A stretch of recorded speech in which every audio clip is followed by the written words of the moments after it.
Panorama group, जो सोचता है वो करता है। काम किसका है? इस राज्य को शांति बहाल करने का किसका काम? इस राज्य को जंगल राज से बाहर लाने का काम किसका है? तो माननीय नीतीश कुमार जी एक युग पुरुष है। नीतीश कुमार जी के समय में बिजली आई, रोड आया, अच्छा हमारे इतना बड़ा नेटवर्क जाल जो बना, रोजगार भी मिल रहा है तो उन मुख्यमंत्री जी के ही अथी से मिल रहा है, एफर्ट से मिल रहा है, उन्हीं के विजन से मिल रहा है। अब कोई व्यक्ति कह दे कि हम किए हैं, हम कह दे कि हम किए हैं, तो उसको क्या कीजिएगा? ये बेवकूफ़ी की श्रेणी में आता और कुछ नहीं। प्रधान शिक्षक बहाली के क्रेडिट अब एनडीए के साथ महागठबंधन में भी लेने का होड़ मचा हुआ है। नेता प्रतिपक्ष तेजस्वी यादव ने इसको लेकर ट्वीट कर क्रेडिट लिया था। और पलटवार में एनडीए के नेता भी तेजस्वी यादव पर खूब बरस रहे हैं। हिंदुस्तानी अवाम मोर्चा के राष्ट्रीय अध्यक्ष और बिहार सरकार के मंत्री संतोष सुमन ने तेजस्वी यादव पर पलटवार करते हुए कहा कि ऐसा लगता है कि 18 वर्षों से तेजस्वी यादव ही बिहार के मुख्यमंत्री हैं, नीतीश कुमार उनके पीछे खड़े हैं।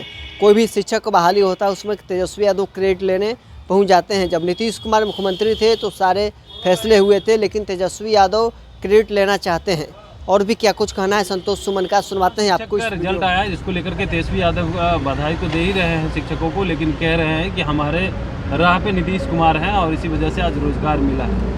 अब ऐसा लगता है कि तेजस्वी यादव ही 18 साल मुख्यमंत्री रहे हैं और नीतीश जी उनके पीछे पीछे रहे हैं। बोलने वाले को क्या कहिएगा, कोई कुछ भी बोल दे, लेकिन दुनिया जानती है, देश जानता है, राज्य जानता है कि इस राज्य को सुशासन पर लाने का काम किसका है? इस राज्य को शांति बहाल करने का किसका काम? इस राज्य को जंगल राज से बाहर लाने का काम किसका है? तो माननीय नीतीश कुमार जी एक युग पुरुष है। नीतीश कुमार जी के समय में बिजली आई, रोड आया, अच्छा हमारे इतना बड़ा नेटवर्क जाल जो बना, रोजगार भी मिल रहा है तो उन मुख्यमंत्री जी के ही अथी से मिल रहा है, एफर्ट से मिल रहा है, उन्हीं के विजन से मिल रहा है। अब कोई व्यक्ति कह दे कि हम किए हैं, हम कह दे कि हम किए हैं, तो उसको क्या कीजिएगा?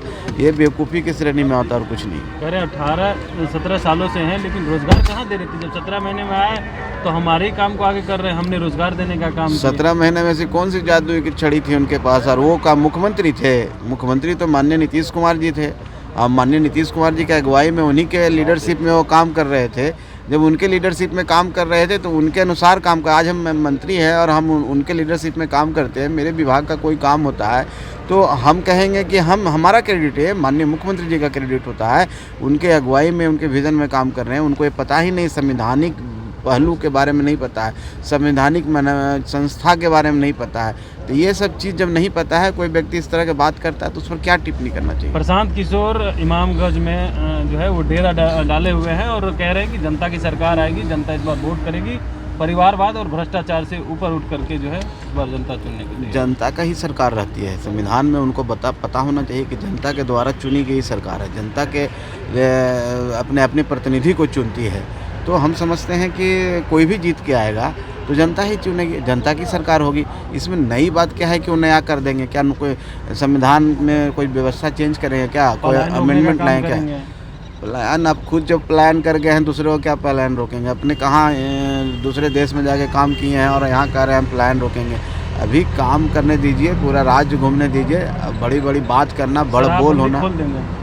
अब गांधी जी का फोटो लगाए हुए हैं और कहते हैं कि शराबबंदी खोल देंगे। समझ लीजिए कैसे आदमी है, जो दोहरे चरित्र का होता है, समाज को ठगने का काम करता है, कुछ नहीं। किला लग रहा है कि ढा देंगे वो आपके? ये तो जनता बताएगी, मैं क्या कह सकता हूँ? मैं तो जनता के बीच में जनता का आशीर्वाद ले रहा हूँ। जनता फैसला देगी 13 तारीख को और 23 को पता चला जाएगा। ठीक, धन्यवाद सर।